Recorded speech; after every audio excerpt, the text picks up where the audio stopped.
Hello, welcome to my life story and everyone's story. Today is March 8 at yeah, back to normal na tayo dito sa Qatar. Sa amin sa office kasi last week remote work pa kami. So it's been 9 days na work from home. 9 days kasi wala akong trabaho na Friday at Saturday. But the whole week work from home yan. So it's a total of 9 days. Anyway, may mga company rin namang nagtatrabaho pa rin.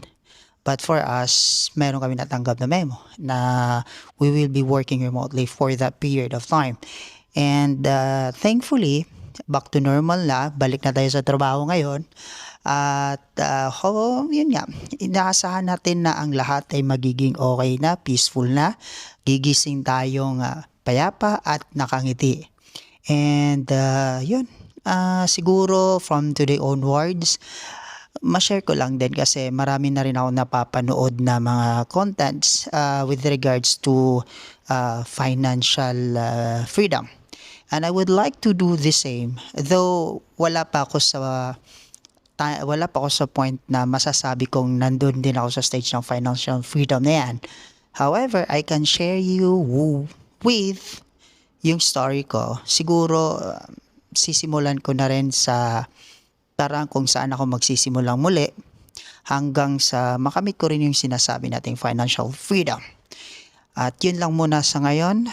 Focus muna sa trabaho. And in the near future, masasabi na rin nating financially free na tayo at magagawa na rin yung mga bagay na gusto nating gawin sa buhay. Ngayon naman, nagagawa din naman natin kasi we are lucky enough, we are blessed enough sa salary na ating natatanggap ngayon. And then, meron pa kasi tayong mga ibang bagay na gustong gawin sa buhay apart from dong mga bagay na gusto pa natin gawin. But anyway, hanggang dito na lang muna. And thank you. Thank you for now. See you next time. Paalam.